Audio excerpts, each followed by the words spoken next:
ప్రజలందరూ కూడా ఈ రోజు వరకు కూడా బీఆర్ఎస్ పార్టీతోనే అండగా ఉన్నారు. బీఆర్ఎస్ పార్టీని గెలిపించాలనుకున్నారు. కానీ వాళ్ళు ఏదైతే మెజారిటీతో గెలిచారో అదంతా కూడా మీకు మీ కళ్ళ ముందు మీ మీడియా సాక్షిగానే అందరూ కూడా పట్టుకోవడం జరిగింది. ఏదైతే రిగ్గింగ్ చేశారో, ఏదైతే దొంగ ఓట్లు వేయించారో దాంతోనే వాళ్ళు గెలవడం జరిగింది. ఇదొక గెలుపుగా మేము భావించట్లేదు.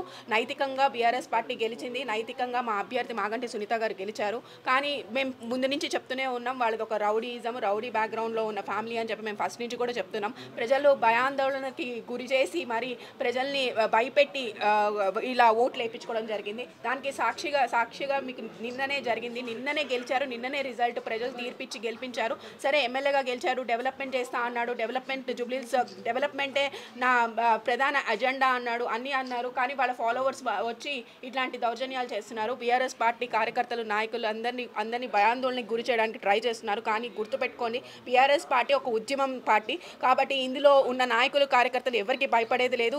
ముందు కూడా ఎవరికి భయపడరు. కానీ ఈ రాత్రి ఏదైతే రాకేష్ క్రిస్టోఫర్ గారి మీద జరిగిన ఇన్సిడెంట్కి మీకు తెలుసు, వర్కింగ్ ప్రెసిడెంట్ కేటీఆర్ గారు ఇప్పుడే వచ్చి పరామర్శించి వెళ్ళటం జరిగింది.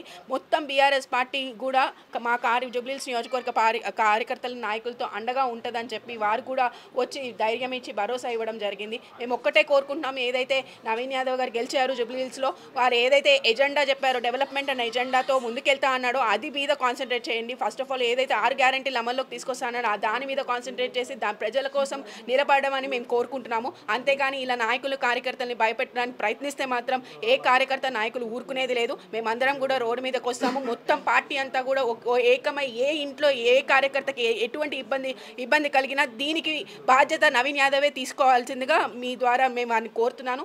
అలాగే కార్యకర్తల, నాయకులందరికీ కూడా నేను రిక్వెస్ట్ చేస్తుంది ఏంటంటే, దీనికి ఎవరికి భయపడాల్సిన అవసరం లేదు. కేటీఆర్ గారు మనకి అండగా ఉన్నారు. పార్టీ మొత్తం మనకు అండగా ఉంది కాబట్టి ఎవరికి భయపడాల్సిన అవసరం లేదు. మన పనులు మనం చేసుకుంటూనే ఉంటాం. ఏదైతే ప్రజల పక్షాన నిలబడి, ప్రతిపక్షంలో ఉండి కూడా ప్రజల పక్షాన నిలబడి గత 2 సంవత్సరాలుగా ప్రజల్లో ఉండి మనం పనులు చేసుకుంటూ వెళ్తున్నాము. అలానే చేసుకుంటూ వెళ్దాం. ప్రజలకి మనమే నిలబడ్డాం. ప్రజలకి మనమే ధైర్యం ఇవ్వాలని చెప్పి నేను కోరుకుంటున్నాను.